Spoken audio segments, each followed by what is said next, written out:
Hey Jane, how are you doing? Delighted to be chatting with you for a second Sorry. time. I know I'm delighted to be asked back. I feel very privileged. Thank you very much indeed. Oh, it's my pleasure. It's almost exactly a year ago. I think it was roughly around about November the 3rd, I think last year. Yeah, yeah, it was. And what a year. It was. And at that time, I think there was two books out. I think you had the first two, you had the Turmoil and Darkness out. But this time round, we've got Light. Is that coming up? Is that due for It's coming publication? up. Yeah, it's due for publication on the fingers crossed on the 10th of December. Okay. So it's been, yeah. So it's I mean, it's like Turmoil and Darkness. It's a good old chunky book. Yeah. We've got something around 135,000 words. So it's a real, It's like proper it's a read. big, it is a proper read. I mean, you're talking a good 9 hours of reading there, So Wow. it's but I mean, it's considering it's been what I think Turmoil was published in February, March 2021. Yeah. I've been a busy bee. Yeah, certainly have. Yeah. Well, the next one's due out for Christmas then, which is a great time, obviously, for any book to be published. Well, it is. It is, and to be honest with you, I mean, I had a book signing yesterday in Waterstones for all of the books, and Brilliant. I had so many, of the readers that have read the first two coming in, and they're dying to get their hands on the third one because I've done that really annoying thing where I've got cliff hanging ends. So they're, Yeah. and I'm it's really good fun because I'm sort of asking them the question. I'm saying, well, what do you think should happen? So maybe half hoping that they can tell me because I still don't know myself, what's going to happen. Well, it's your children, isn't it, really? They're your babies, these books. Oh, they are. I mean, it's just I can't explain. I've always been a reader. I never really ever thought I'd be a writer, and I am. I am the new kid on the block, but probably one of the oldest. I think No. because and I think that's one of the reasons I'm almost in a bit of a hurry. I want to get these books out while I can still, a bit of a spring in my step, Yeah. and have the energy to put the work in, and they are very much my babies, and the characters are so incredibly real. I feel, particularly in Light, there was a scene there. I'm not joking when I say this. I was actually crying when I was writing it because it was they feel real, so real to me, so real, really and truly. So it's just a magical thing to be able to do. Can we take a step back then? You were talking about energy. Are you still going on your long walks? Is that your hobby with your Labradoodle, the huge bear-sized dog? Yeah. I mean, I think there's times, and anybody who's got a dog will probably understand this. There's times when you're lying in your bed, it's dark outside, it's pouring rain, and you would sell your soul not to have to get up. But that dog has me in such a routine, and he's my pal. He's just a delight. And yeah, so I do walk him religiously every morning around 7 o'clock, and quite frankly, it gives me. I'm out there like I'm in Egypt with a torch, and I've got my really good looking, fluorescent jacket on, and I look good. I look the best. But I can read. I can listen to audiobooks. So whereas before I had the dog, I was doing very, very little reading, which I'm talking to other writers, some can, some can't. And I missed reading, and I missed sort of listening. And so I've been reading a lot of, listening to a lot of audiobooks, walking the dog, which has been great. And I do try to do the old running, but my body is sort of refusing. It's not very happy with me. But I did a 10K run because I've got my best friend and my sister and my cousin, they've got MS. So I do a lot of running for MS. I did the Great North Run before COVID, which was it was magic. So I tried to get a bit of running in as well, just to keep keep myself in shape, or try. It helps the mind, doesn't it? Can we talk about the book behind me, Turmoil? Yeah. Since we've spoken, this is now an award winner. What is it? The Indie Readers Award for Fiction. Yeah, I mean, that's a US, United States competition, and that is incredibly competitive. Yeah. I mean, what you do, I got a review. I got a 5-star review for it when I sent it off to get a review, because, as we all know, reviews are crucial. Yeah. And I got a cracking review on it, and it was really good, because primarily the feedback that came back was someone who obviously hadn't known a lot about the Troubles in the north of Ireland, and that was the whole purpose of writing the book, to tell a story through fiction, allowing people to try and understand what it was like to live here, why the Troubles started, why they lasted so long, and why we're still in the mess that we're in. So that was the sole purpose of writing the book. And then there's sort of a the next step of that is actually you're put forward for an award, and yeah, I got it, which is unbelievable, you know. So I'm actually going to New York this week. Wow, yeah, brilliant. And I can't tell you why, but this does stem from the competition and someone picking up on the books. Maybe another so award. No, but it's could be life changing. Ooh. Ooh, What sort of film deals here? I'll be Mr. and Mrs. Netflix knocking on your door.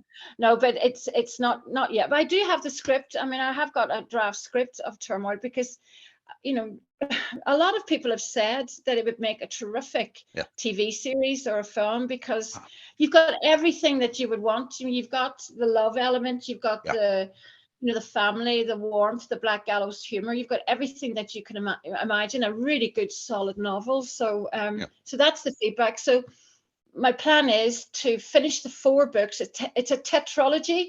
That's a hard word to get round. It's easy for you to say. I know. I called it everything but that for the first few weeks. A trilogy plus one. Exactly.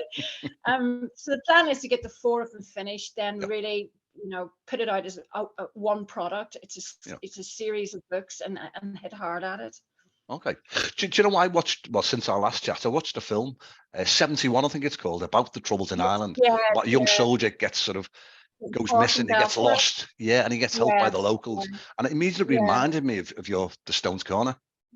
Yeah. I mean, I saw that probably, it was at a film festival here a few years back, and I think that was in the Divis Flats in Belfast, and the young guy got lost, and how it all came together. I mean, it was a wee bit far-fetched, I have to say. And again, this is one of the things about my books. My books are actually really hard-hitting. I mean, there's some people have had to put them down because, you know, they're not, it's serious stuff, you know, they're based on true events, topped and tailed with it, you know, so it's not an easy read, but a really good, solid read. You put no punches. No, there isn't. And I think what's really good for me is that something like 54% of the people who read my book are women, and the other is as men. So it's attracting both genre. That's a high percentage. Normally, most readership, it's something like 90% of novel fiction readers are women. Yeah, absolutely, and writers and authors as well. So really, what I've done is I've tried to sort of accommodate that and I think that just comes from the history of the things that happened. You know, some of the events is just you've got that thriller element in it as well. So that's been really encouraging, very much encouraging. There's an element of romance, real life history, and the thriller element. Yeah, there is. I mean, and again, it's a sort of a cross community. It's, you know, the girl falls in wrong with the wrong guy, and sort of all the religious elements. Yeah, absolutely. The things that go on, you know, that sort of stem or snowball from that. And, you know, we can't help who we fall in love with, but, you know, it's just the way of the world, isn't it? But I mean, it just doesn't affect the individuals. It then sort of starts to affect the family and circumstances around that. So that's in there too. I mean, it's a nice love story as well, but it's, you know, again, it's not easy. Although series, the tetralogy, how much of hope is down on paper? Have you started? Hope is still up. It's all up in here, but it's all in the head, and I think it's you know, I'm under a lot of pressure because with everybody, I think, for once it won't be a cliffhanger, you know, and you're never going to please everybody because that's going to be the final book. But obviously it's going to be steering towards, I mean, Turmoil starts off in the early 1972, just after Bloody Sunday. Right. Through to 75, which for both the north of Ireland and England, of course, was probably one of the worst times of the Troubles. And then Darkness then follows up from that, and that evolves very much around one of the characters, you know, about Armagh Women's Prison. And some of I did a lot of research there. One of the characters actually ends up in Armagh Women's Prison, and that again is very hard hitting, but based on true events and facts. I did a lot of research for that as well. And then Hope is really when it starts in 1981, 82. And again, that was quite a terrible time with the hunger strikes over here. And then obviously with the Hyde Park bombings and what was going on in England. So it was hard to dig up a little bit of light. This is the third book. Yeah. It was hard to find anything light about it, but after the hunger strikes, things did change. You know, the atmosphere, not the atmosphere, the politics changed, where Sinn Féin started to look at going through, you know, you've probably heard of that term, the ballot over the Armalites, sort of looked at going down a political route, and that's really where that started from. So that was the little bit of light at the end of the tunnel, and a few other little good positive stories I've built into that. And then hope is obviously leading up to the Good Friday Agreement in 1998. Okay.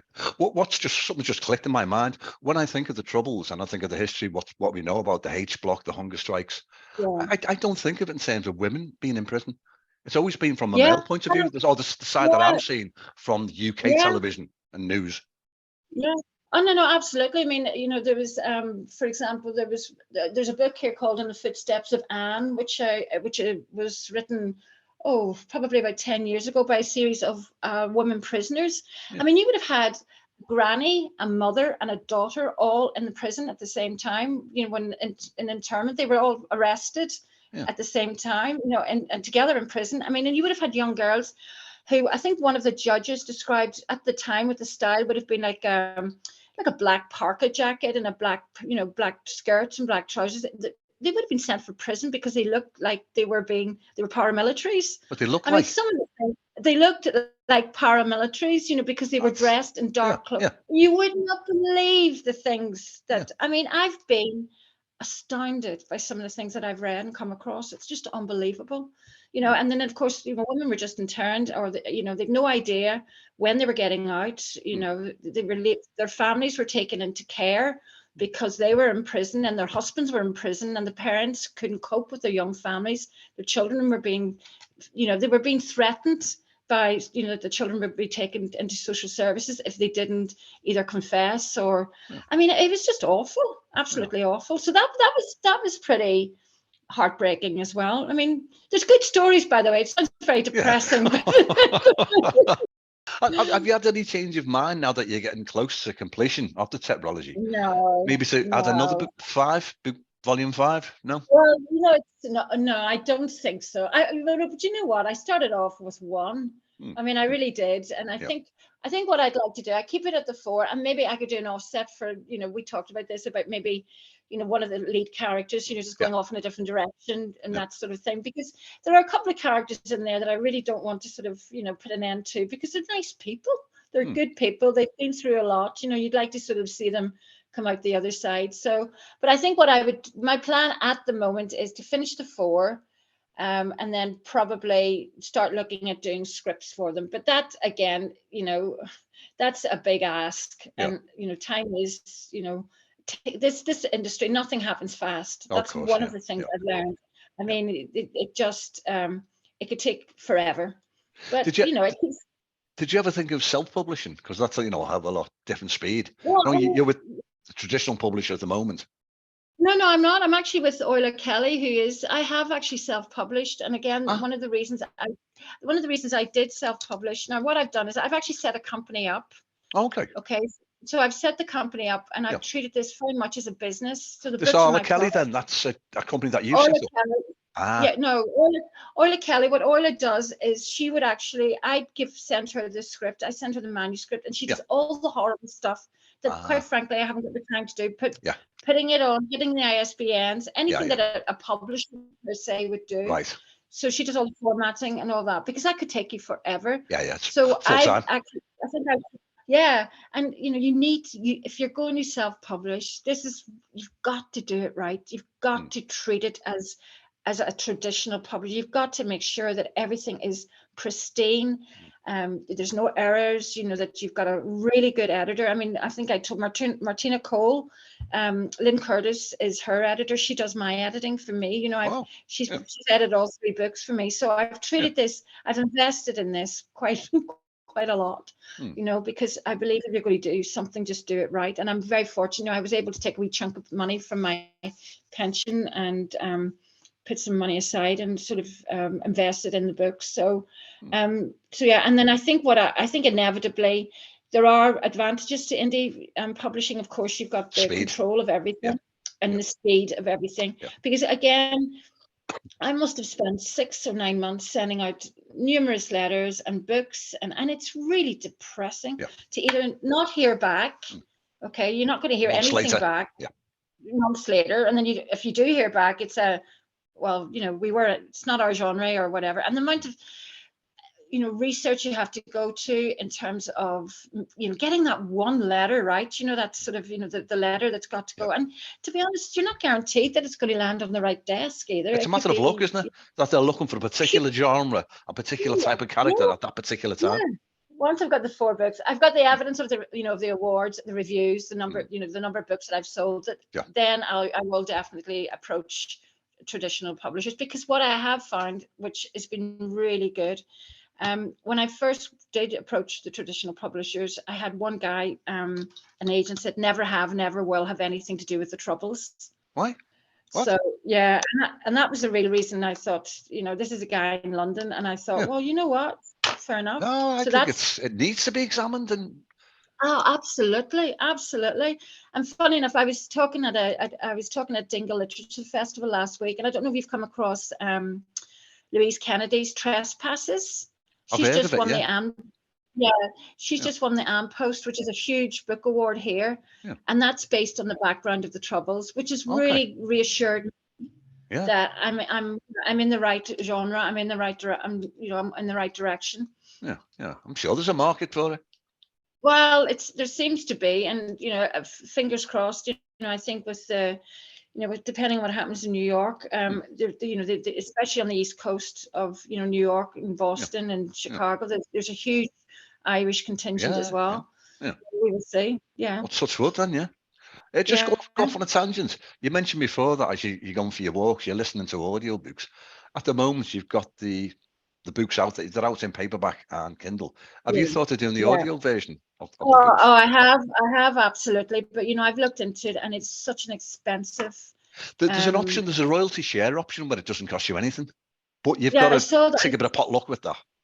Yeah, I saw that. I saw that Amazon, isn't it? You can do it on Amazon as well, some sort of audio thing. Yeah. I think, to be honest, again, this goes back to just finishing the 4. And then getting the 4 books done, and then we'll just see how that goes. But funny enough, I was talking to my son-in-law who's in New Zealand. He's in Auckland, and he's a musician, and he was saying that he's got his own studio and stuff. But wow, I'm not sure. Maybe get a couple of glasses of wine. He's a Geordie, so I've got a Geordie soldier. He could do the Geordie. I could do. We can make it into a family affair. It's going to be X-rated. Oh yeah, no, sounds great. Can I ask you more about the promotion of the books? I know we've been following each other on Twitter and Facebook for a couple of years. Yeah. You meet other authors as well. I know Paddy Osborne. I've seen you in a couple of pictures with Paddy, the writer of brilliant Baxter Boys. Yeah, I mean, Paddy, Jack Byrne as well, maybe. Jack Byrne, I met Paddy Osborne for the first time last week. Oh yeah. And Paddy and I mean, we felt like we've known each other for years. And Jack, I hadn't met before either.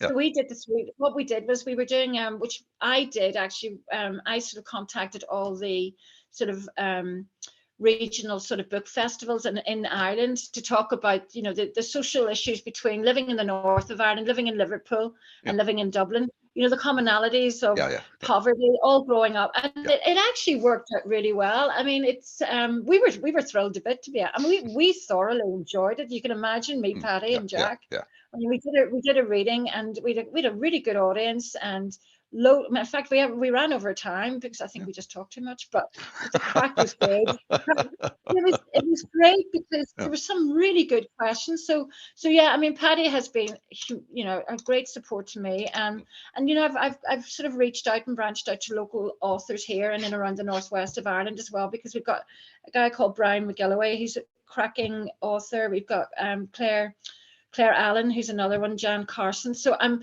sort of it's like being in a playground. I'm still looking through the school gates to want to be in the gang. So I'm sort of on the edges. So I'm probably about causing a bit of a stir, because I seem to have come from nowhere, and yet I'm sort of getting a lot of coverage. Well, you are. I can't remember whether it was you who recommended Paddy to me, or Paddy recommended you to me. It was Paddy that recommended you to me. Okay. Yeah. You came first. Yeah. He's he's just a bullet, that boy. He never stops. I mean, he's just, every time I see him, he's got his book in front of somebody famous. Oh yeah. You know, Well, he has. he's just- He's written a couple of excellent scripts as well. You know, he sent me like an yeah, advanced I copy of a know. screenplay of a Yeah, film, and yeah. the Oh, ending he's of a, it was brilliant. Well, the whole no, thing was brilliant, but the end, no, wow. he is a natural. He's got it. He Yeah, definitely yeah, has. And yeah, so I would definitely say he was space. And I know yeah. he was sort of giving me the sketch of his second book, Mm, and it just sounds hilarious. I mean, he's got that. I mean, I read Baxter's Boys obviously for I did a review for it, and you just close your eyes and you can just imagine the yeah, yeah. characters in there as well. It's brilliant. It's Mm, absolutely brilliant. yeah, yeah. Just to get back to yours now, what other social media are you using for promotion? I know you've got links on TikTok, haven't you? Instagram, Facebook, I've got Twitter. Instagram. I've got no, TikTok's an interesting one because I'm sort of hearing, to be honest with you, it takes up so much of your time, doesn't it? I mean, you really have got to work hard You can be full on these. I time. mean, absolutely. I mean, I do Facebook quite a lot, and I follow a lot of groups and book clubs, for example. TikTok, I haven't really got into as yet. Twitter, I love. I do Twitter because it's my daughter Maggie or Cassie who has her own sort of media. She's self-employed, and she does all my Facebook posts and Does she do your Instagram posts. website as well? She does a website as Website's well. Yeah. absolutely brilliant. It's totally Yeah. professional. You know, you can see It an is a amateur. lovely website. Yeah, Yeah, no, it's really, because I think that, I mean, your website is your front shop. yeah, yeah. That's it. That's, people go to see that and they see that as being professional, and they know that you put the effort in. So Well, important. that must rub off on the book promotions itself. You can see, because of the quality of the website, that the book itself, someone spent time and cared on this to get it right. Yeah, no, and absolutely, and what I've done is we've sort of come up with a branding now, and what I've done, you'll love this, but people talk about online. There's no doubt about it. Online is so important for getting your name and Yeah, whatever yeah. out there, but a lot of people don't go online and don't go on Facebook and such. So what, sort of a little hint, what I've been doing is I've got a little thing here. I don't know if you can see that. Oh yeah, yeah. Okay, so that is something that I've gone around now. I have literally gone door to door to shops and restaurants, Oh yeah. and I've said, right, if you put this up on your, on your window, Yeah. and the reader, or there's a code on there that when that reader buys a book, I will give you, normally, depending on what a bookshop, I think it's 30 to 40%, depending on the size of the business, I will give them the percentage back as a means to just helping them. That's a great if you've idea. got a book at 12 months. So, but it also gets the book out True. in Yeah, the street. yeah, And then I've got little sort of flyers that I leave in hotels and restaurants, and I just pop them up and just leave them by so people can do that as well. So and these are not, you can get these done for Vistaprint for nothing, but if you've got your core brand, you've got your colors, and you just go on to Canva, you can just produce them yourself for nothing. But people, people do notice these things. You were sitting, even in the doctor's surgery, the doctor's lovely. Doctor's dentist. I'm trying to think where else it was the other day. It was so funny. I can't remember where it was, but it was somewhere really weird. Do you go on long bus journeys and leave them on the bus seats? Leave them on the seats. Yeah, leave them on the seats in the hotels. I mean, get them into the hotels where the tourists are. So these are all little things that you can do as well. So happy days. I think I left a couple in Stormont actually, but maybe not. How much of your life has this taken over, the writing? Has your life been changed? Totally changed? Yeah, it completely. I mean, this is my full-time job. I mean, this is my full-time job. I mean, the chances, quite frankly, of making a living out of it. I mean, fortunately, my husband's retired. We lived in London and we've come back home. Life is a lot less here to live in here than it would be in London or anywhere else. So, I've taken a risk, but if life, you've got to take risks to do with it. And I love it. I absolutely love it, so, I'm not, it may never win the Booker's Prize or whatever, but it's something that I feel I feel very passionately about the story, about the storyline, about really not does. figuring. Yeah. I mean, that's the thing. And, we still have the fallout of the Troubles. I mean, the suicide rate in the north of Ireland is one of the highest in the world. And that's really down to, it's been sort of proven that it's down to PTSD from the fallout from the Troubles. That's something you don't hear about whatsoever. That's the first time I've heard anything like that. No, no, it is. It's true. It's just. I mean, we've got 3 bridges. We've got sort of Craigavon Bridge. We've got what we call a peace bridge. The walls, Maiden City, as they call it. But we've got 3 bridges here, and you can guarantee that maybe there's 1 or 2 months that just off the bridge. It's really, really sad. And these are young guys. Yeah, I mean. Again, the mental health, like anywhere at the moment, the mental health issues that we have over here, there's no government, where it's underfunded, there's nobody managing it. It's just dire, absolutely dire. But it's a scary world as it is anyway. It is. We have to make the most of what we have. Once upon a time, I decided to write a book, then a trilogy, and now I have 4 books in the Stones Corner series. And what I'd like to do next is take you for a wee walk around the city that I love so well. Set in Derry, Londonderry in Northern Ireland in the 1970s, my first novel, Stones Corner Turmoil, is a hard-hitting thriller that paints a vivid picture of life lived amidst an armed struggle. It's a story about people trying to get on with their lives against a backdrop of discrimination, bigotry, revolutionary conflict and state suppression. It could be any country where there is conflict, where bosses are trying to save their factories, where young men and women are seduced into a cause, where psychopaths use conflict as cover for their own dark work, and where people, despite everything, are flirting, laughing and falling in love. People have asked me why I decided to write the Stones Corner series, and there are many reasons. The main reason is that one New Year's Eve I just decided to write a book with a difference. I wanted a fictional tale of what life was like growing up as a child and teenager during the Troubles, in what was a war zone. By making it fictional, I could top and tail it around real events, and I believe in this way it would appeal to all ages, gender and denominations. I've also done my utmost in making the series so far as objective as possible, and as a means to remind readers from both sides of the divide that we cannot and do not want to go back to those dark days. What advice would you give to someone who's got the story ideas in their head? Okay, I have written an answer for this one. Oh, the good. Advice is, now there's different types of, you can either write a book as a project because you've always wanted to write a book. For yourself? So, for yourself or for someone else or about someone else. Now, so the difference I think is, for me, this is my business, this is what I do. But if you're going to write a book, whatever you do not give up. Just vomit the book out, for want of a better word. Just get the book out of your system. The draft, get it out. Just do it. And, whether you want to take it to the next level, that's great, but do it right. It's like I said, you get yourself a good editor or, a good proofreader. If you want it to be successful or to be taken seriously, you've got to take it seriously. Nothing happens fast. Don't give up. Do not give up, because it's not going to change the world, because there's something like, I looked at something like 85,000 writers in the UK alone, or authors, and it's a huge industry.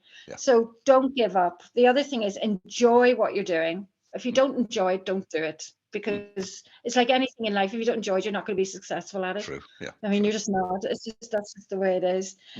It's a lot of hard work. It's incredibly hard work. You have got to be on the ball all the time. You have to interact with as many people as you can. I'm giving you lots of advice because I have learned so much since last November. It's unbelievable. It's priceless. And know your audience. Target your audience. Be smart with your time. Make sure that you're targeting not everybody, but you've got to try and understand what type of person is going to read this book, and then target that audience, whether it's age, whatever it is. Just make sure that you're not wasting time spreading yourself too thin. And I think one of the other things too, again, if you want to be a writer, write more than one book. Just don't do one book. You need to write more, because your book will be forgotten unless you keep at it and keep at it. But by writing more and more books, people will then begin to take you seriously. True. And I think that's about all I can. There's probably loads more. No, that's brilliant advice. It really is, Jane. And I totally agree about more than one book. I think in a way that's sort of your third book. Your first book is doing the marketing for you, isn't it? It's underlying you as a writer. Yeah. No, absolutely. And it's just by looking at Amazon, 6 million titles on there. The reviews on it. I mean, come on, it's ridiculous, isn't it? Unbelievable. I mean, in terms of reviews, just very quickly, Goodreads, I think, is one of the best sites to get reviews on, and my Goodreads reviews are really good. Amazon's quirky, you know, people can leave reviews on, and quite frankly, well, I know that's 1 or 2 people who I've upset with the book have actually gone on and given me 1 star with no reviews. So that's a little bit of I know, it's pathetic. Yeah. Well, that's again an advice too for any authors is, you know, be sensitive, I guess, to, you know, what you're writing about. Make sure it's not too close to home or whatever, but you'll always come across somebody who doesn't like your work. You can't please everybody. No, you can. And I'll just tell you very quickly, because I know you're going to edit this anyway, but very, very quickly, I had a review on Goodreads, and I got a 2-star review, and it devastated me, because because this person was in America, Vietnamese, must have written 750 word review, right? Went through chapter, tore it apart, picked up on the most awful things, right? And then I look back, and this person's read something like 5,000 books over however she or he was on the Goodreads. He or she gave Shakespeare a 3-star and Emily Bronte a 1-star, and I got a 2-star. And I am not doing well. joking. You're doing well. Great company. Proud as punch. And I am going to post that.